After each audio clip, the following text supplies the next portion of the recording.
बिस्मिल्लाहिर्रहमानिर्रहीम, अस्सलाम वालेकुम नाजरीन। मैं हूं आपका दोस्त, आपका होस्ट राहिल सिद्दीकी, और आपके लिए लाया हूं सेहत से मुताल्लिक एक मालूमाती प्रोग्राम जिसका नाम है ज़िंदगी है प्यारी सारी की सारी, पावर्ड बाय गेट्स फार्मा। नाजरीन, ज़िंदगी एक सुहाना सफ़र है और इस सफ़र में 3 स्टेशन हैं। स्टेशन 1 जिसे हम चाइल्डहुड कहते हैं, स्टेशन 2 जिसे हम यूथ कहते हैं, और स्टेशन 3 वो ओल्ड एज का स्टेशन है। एक स्टेशन से दूसरे स्टेशन पे जाना लाजिम व मलजूम है, और मज़े की बात यह है कि आप पिछले स्टेशन पे वापस मुड़ के नहीं जा सकते। अलबत्ता हर स्टेशन का अपना एक मज़ा है, अपना एक लुत्फ़ है, अपने किस्से हैं, अपने कहानियाँ हैं। तो बकौल शायर, वो ईंटों की विकटे वो टूटा सा बल्ला, वो ईंटों की विकटे वो टूटा सा बल्ला, वो गलियों की रौनक वो अपना मोहल्ला, वो जेबों में सिक्के मचाते थे शोर, अमीरी के दिन वो मट्टी का गल्ला। ए बचपन बता तू कहाँ खो गया, या कह दे कि तू अब बड़ा हो गया। नाजरीन, जहाँ पे बहुत सारी यादें हैं, किस्से हैं, कहानियाँ हैं, वहाँ कभी ना कभी कहीं ना कहीं आपको दुख, बीमारी का सामना करना पड़ता है। But the good news is कि हर बीमारी और दुख की दवा मौजूद है और उसका इलाज मुमकिन है। सो आज आपकी मुलाकात कराएंगे 3 मेहमानों से जिनके ज़िंदगी का सफ़र किस तरह गुजरा, मिल के बात करेंगे उनसे। तो कहीं ना जाइए, देखते रहिए ज़िंदगी है प्यारी सारी की सारी।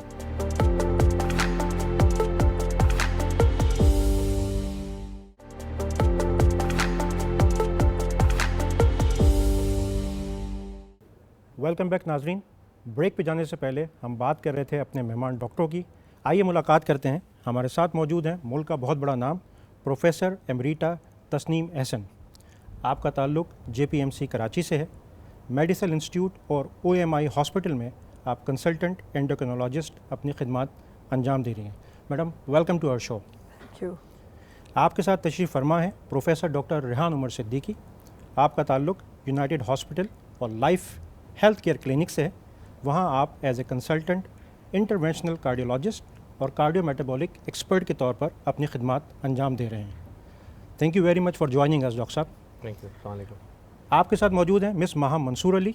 आपका ताल्लुक़ आगा खान यूनिवर्सिटी हॉस्पिटल से है और वहाँ पे आप एज ए क्लिनिकल डाइटिशियन अपनी खिदमत दे रही हैं। Thank you very much for joining us. Thank you for having me. Madam, हम बचपने की बात कर रहे थे और स्कूल का दौर बहुत ही सुनहरा दौर होता है। जब हमारी बचपन में लड़ाई हो जाया करती थी तो हम ये कहा करते थे कि ना उसे मेरी कदर, ना मुझे उसकी कदर, ना मुझे उसकी कदर, ना उसे मेरी कदर। 2 parallel lines can not intersect with each other. आप हमें बताएं अपने बचपन का कोई वाक़या जो कि हमें उस दौर में ले जाए जिस दौर को आपने देखा है। अच्छा, मेरी ऐसी कोई मेमोरीज़ नहीं है अच्छा। ऑफ इस किस्म की लड़ाइयाँ जो पैरेलल लाइंस में आपको ले जाएं। I can't remember a fight like that. हाँ, अलग बात है, मुझे स्कूल के ज़माने, हम आर्मी पब्लिक स्कूल में पढ़ते थे तो वहाँ लोअर क्लासेस में लड़के और लड़कियाँ, बल्कि हायर क्लासेस में भी लड़के लड़कियाँ साथ होते थे। तो हम बहुत बड़ा ग्राउंड्स थे, तो बेसबॉल खेलने के लिए जो बैट होता था उसके लिए लड़ाई होती थी। तो अगर लड़के खींच के ले जाते थे तो पूरे ब्रेक टाइम में वो खेलते रहते थे, हमारे हाथ नहीं लगता था।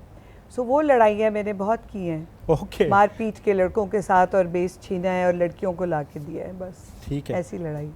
डॉक्टर साहब, आप हमारे नाजरीन को बताएं, सबसे पहले आपने MBBS किया, फिर FCPS मेडिसिन किया, फिर FCPS कार्डियोलॉजी की। आपका इंटरेस्ट डायबिटीज़ है, आप फिटनेस फ्रीक के तौर पे माने जाते हैं, फिटनेस गुरु हैं। आपको देख के मुझे 3 इडियट्स का सुहास याद आता है, जिसने इंजीनियरिंग की, फिर MBA किया और फिर USA में बैंक में नौकरी की। मेरा सवाल ये है, करना क्या चाहते हैं आप? जो आप करना चाहते हैं आपके बारे में भी यही मशहूर है।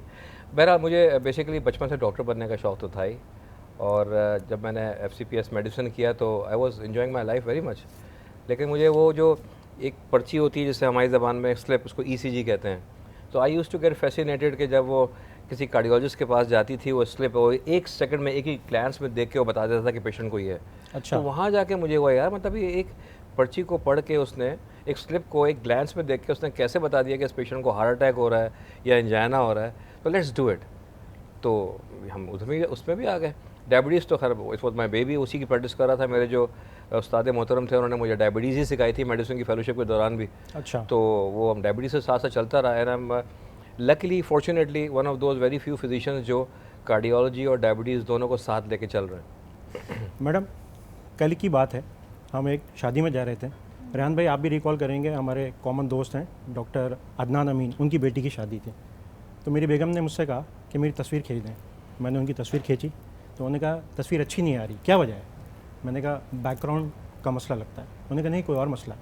मैंने कहा फिर कैमरा ख़राब है। उन्होंने कहा नहीं, कुछ और मसला है। तो मैंने कहा मैं अच्छी खींच भी नहीं रहा हूँ शायद।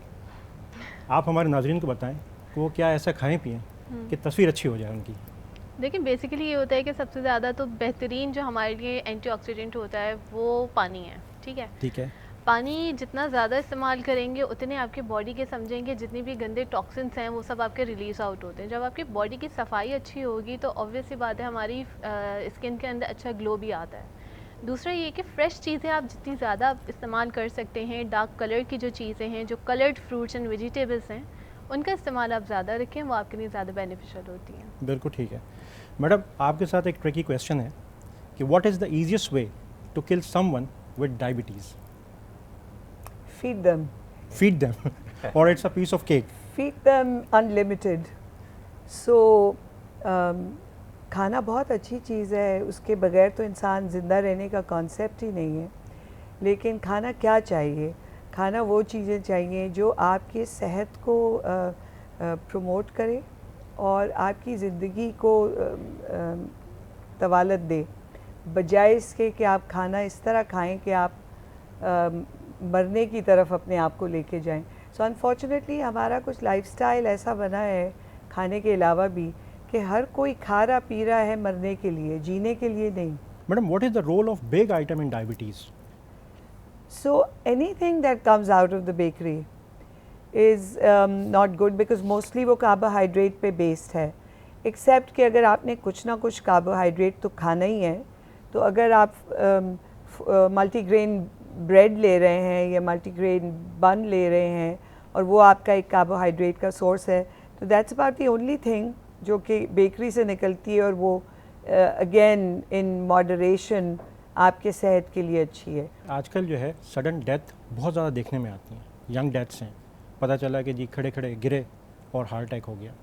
दूसरी तरफ खुदने में आता है कि जी रात को सोए, सुबह उठ ही ना सके। Again reason is heart attack. ये हार्ट अटैक इस दौर में इतना ज़्यादा क्यों करें और इससे कैसे बचा जाए? अभी तो आपको डॉक्टर साहब ने बताई हैं सारी बातें कि जो हमारी जो प्रोसेस अर्बनाइजेशन का शुरू हो गया है कि जो हम लोग प्रोसेस फूड खाते हैं, हमारी lack of exercise, sedentary lifestyle, हम लोग वर्जिश नहीं करते, अपनी खुराक का ख्याल नहीं रखते, देर तक जागते हैं, देर तक सोते रहते हैं, तो हमने अपनी जो अपनी फिजियोलॉजी है बॉडी की उसको बिल्कुल चेंज कर दिया है। जो होना चाहिए था उस तरह हो नहीं पा रहा, और ये वो वजह है जिसकी वजह से जो हमारे जिस्म खून की शरियानों में एक प्रोसेस होता है एथेरोस्क्लेरोसिस का कि खून के अंदर चिकनाई जमा होनी शुरू हो जाती है। वो जब हम 1 साल के थे तब से शुरू हुआ वो प्रोसेस। वो हमारे ऊपर है कि उस प्रोसेस को हम आहिस्ता आहिस्ता प्रोग्रेस करवाएं, वहीं रोक दें या उसको मल्टीप्लाई करवाएं। ठीक है। तो वो सब डिपेंड करता है हमारे लाइफस्टाइल के ऊपर, हमारी डाइट के ऊपर। ये चीज़ें ख़राब होंगी तो प्रोसेस ऑगमेंट हो गया, तो खून की शरियानों के अंदर कोलेस्ट्रॉल ज़्यादा जमने की वजह से ब्लॉकेज आती है। वो वन फाइन मॉर्निंग आपका जो मरीज़ है वो उठता नहीं है, जाके देखो तो वो उसका इंतकाल हुआ होता है। Most probable cause is heart attack. हमारे ये है कि अगर मीठे के साथ केक सर्व ना किया जाए तो यार कितने अजीब किस्म के लोग हैं भाई, उनको तमीज़ नहीं है मेहमानों से बात करने की, उनकी खातिर तवाज़ो करने की। उनको ये नहीं पता कि आप मार रहे हैं उल्टा उनको। सो हमें अपनी खुराक का ख्याल रखना बहुत। अच्छा, हम किसी के यहाँ अगर फ्रूट ले जाएं एज ए गिफ्ट के तौर पर इंस्टेड ऑफ अपना वो कहते हैं हम बीमार थोड़ी कहते हैं कि ये बीमारों का जो है ना, ठीक है, हम बीमार थोड़ी हैं, हमारे लिए फ्रूट लेके आ गए। केक ले जाना मैंडेटरी है, और इसको मेरे ख्याल से आप जैसे लोगों के प्रोग्राम्स में आके इस माइंडसेट को चेंज करने की शदीद ज़रूरत है। मुझे अक्सर औकात ये सुनने को मिलता है कि जी घर में अगर जायकेदार खाना ना बने तो लोग कहते हैं कि मरीज़ों वाला खाना है, और इसकी वजह आपका दिया हुआ फूड होता है जो मरीज़ों को मिलता है। तो आप लोग ज़रूरी है कि लोगों को जो है ना दाल दलिया यखनी दें, कुछ चटपटे खाने क्यों नहीं देते आप? चटपटे खाने बिल्कुल खा सकते हैं। देखें वही चीज़ है कि हर चीज़ की मॉडिफिकेशन की नीड होती है, ठीक है। नॉर्मली हम लोग जो पेशेंट्स को रिकमेंड करते हैं, हम कोई चीज़ ऐसे जिनकी रिस्ट्रिक्टेड नहीं होती है। एक चीज़ होती है हर चीज़ में तवाज़ुन रखना। जब तक आप किसी चीज़ में तवाज़ुन नहीं रखेंगे वो आपके लिए हमेशा मुज़र सेहत हो जाएगी, ठीक है। दूसरी चीज़ ये है कि हमें ये ख्याल रखना ज़रूरी होता है कि जो भी आप नॉर्मली घर का खाना बना रहे हैं वो सिर्फ कम चिकनाई में आपने बनाना है। बहुत ज़्यादा जो जमने वाली चिकनाई है उनको आपने बस अपनी डाइट में से जो है वो रिस्ट्रिक्ट कर देना है, वो आपने ख़त्म करनी है। अब उसका ये मतलब बिल्कुल भी नहीं है कि आपने बिल्कुल उबला फीका खाना खाना है। अगर हम किसी को कहते हैं कि आप वेजिटेबल्स यूज़ करें तो इसका ये मतलब नहीं है हम कह रहे हैं कि आप उबली हुई जो है सब्जियां खाएं। आप उसको नॉर्मली किसी दाल के साथ आप मिक्स करके यूज़ कर सकते हैं, आप उसके कटलेट्स के अंदर आप उसको यूज़ कर सकते हैं। वही बात है कि आपने अपनी कुकिंग की मॉडिफिकेशन करनी ज़्यादा ज़रूरी होती है बनिस्बत ये कि आप बिल्कुल मरीज़ों वाला खाना जो एक टैग लग चुका है ना वो चीज़ गलत है। बिल्कुल नॉर्मल ठीक है। अपना खाना जो है वो आप रख सकते हैं, लेकिन पोषण कंट्रोल के साथ एतदाल हर चीज़ में ज़रूरी है। एतदाल ज़रूरी है। बिल्कुल। तो नाजरीन कहीं ना जाइएगा, देखते रहिए ज़िंदगी है प्यारी सारी की सारी। मिलते हैं इस ब्रेक के बाद।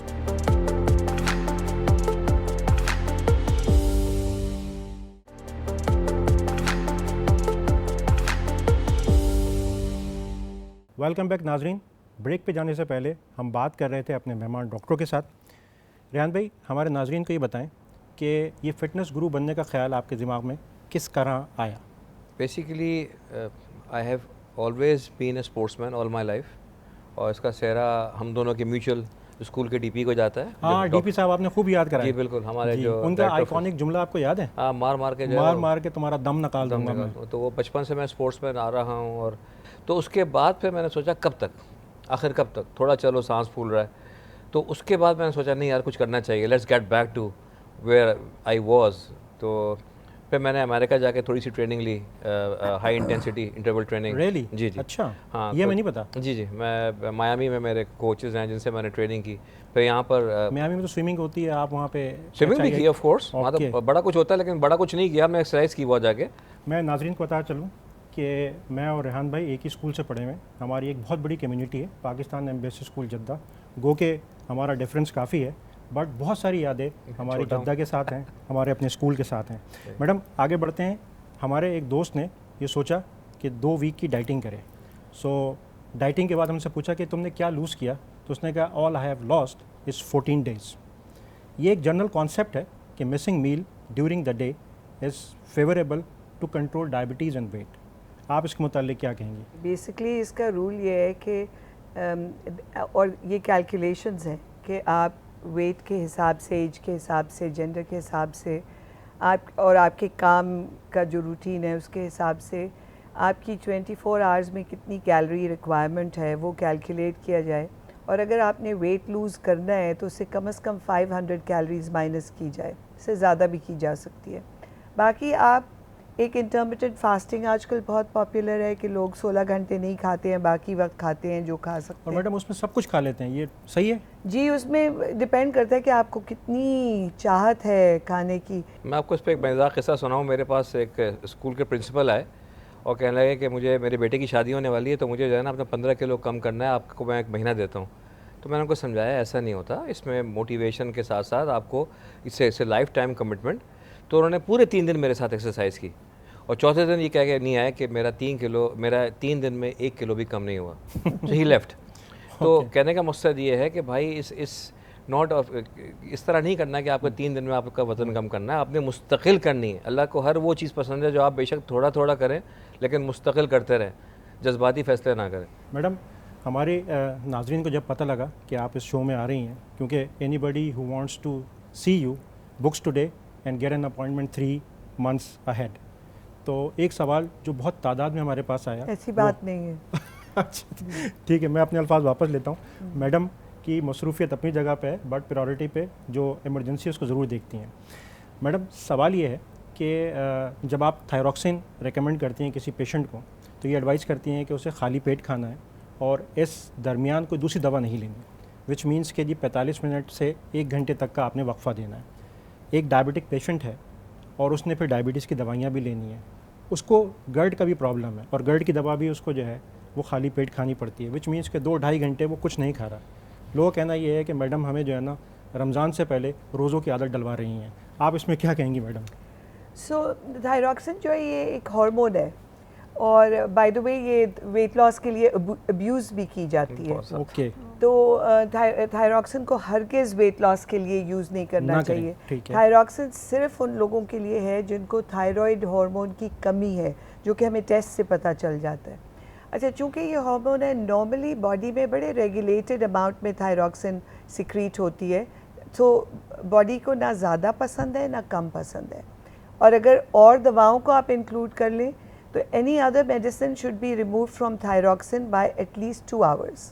सो थायरॉक्सिन लेने के बाद 2 घंटा आप अदर मेडिसिन वो कर लें। और जिसमें ये गर्ड की मेडिसिन और ये सब चीज़ें अगर आप एंटासिड साथ लेंगे तो वो थायरॉक्सिन की एब्जॉर्प्शन कभी भी प्रिडिक्टेबल नहीं होगी। तो जो लोग फजर पे उठते हैं, that's a great time to take thyroxine. 5-6 बजे ले लें, किस्सा ही मुक गया। जब उठेंगे नाश्ते के लिए, उस वक्त बाकी सारी दवाएं लें और दिन शुरू कर दें। अच्छा, थायरॉक्सिन जिन लोगों के लिए ये मुश्किल है, सुबह को बहुत जल्दी है, मारा मारी है, उसका एक और तरीका थायरॉक्सिन लेने का ये भी हो सकता है कि आप सोने से पहले ले लें। ये बहुत अच्छा सोल्यूशन हमारे नाज़रीन को मिला कि अगर आप सुबह के लिए प्रॉब्लम फेस कर रहे हैं तो रात का खाना जल्दी खा के अपनी थायरॉक्सिन की डोज को कंटिन्यू करें और सुबह अपनी बकिया मेडिसिन को इस्तेमाल करते हुए अपने जो है नाश्ते को वक्त पे ले लें। दौरानिया अपने अख्ताम की तरफ है। मैं चाहूँगा कि आप सब लोग एक एक मैसेज अपने हमारे नाज़रीन को ज़रूर दें। हम स्टार्ट करते हैं मैडम आपसे। सेहतमंद ज़िंदगी के लिए बहुत ज़रूरी है कि आप खाना कम खाएं, खाने की मिकदार उतनी होनी चाहिए जिससे पेट भर जाए, और खाना सही मिकदार के अलावा सही बैलेंस के साथ खाएं, और जितनी नेचुरल चीज़ें वो ज़्यादा खाएं, प्रोसेस्ड खाना ना खाएं, कोल्ड ड्रिंक्स बिल्कुल बंद करें। रेहान भाई आप? मैं तो यही कहूँगा, खुश रहना सीखें। इस वक्त हम जिस माशरे में रह रहे हैं वहाँ खुशी नाम को नहीं है। हर चीज़ मेहम, हर चीज़ केओस।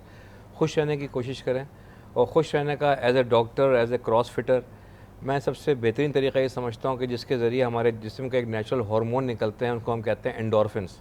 तो एंडोर्फिन्स आर हैप्पी हार्मोन्स। जी महम, आप हमारे नाज़रीन से कुछ कहना चाहेंगी? लास्टली बस मैं यही कहना चाहूँगी कि देखिए, वही बात है कि आप अपनी ग़िज़ा को कभी आप मेडिसिन के तौर पे भी लेके देखें। आपकी वो जितनी ज़्यादा मैं कहूँगी कि नॉर्मली आपने बैलेंस डाइट अपनी रखनी है। बैलेंस डाइट के साथ लाइफस्टाइल मॉडिफिकेशन बहुत ज़रूरी होता है। इसके साथ साथ आपकी नींद और आपका स्ट्रेस लेवल जो है वो भी आपका सही होना चाहिए। जितना ज़्यादा स्ट्रेस बढ़ता है उतना ज़्यादा आप ओवर ईटिंग कर रहे होते हैं। आप तमाम लोगों का बहुत बहुत शुक्रिया।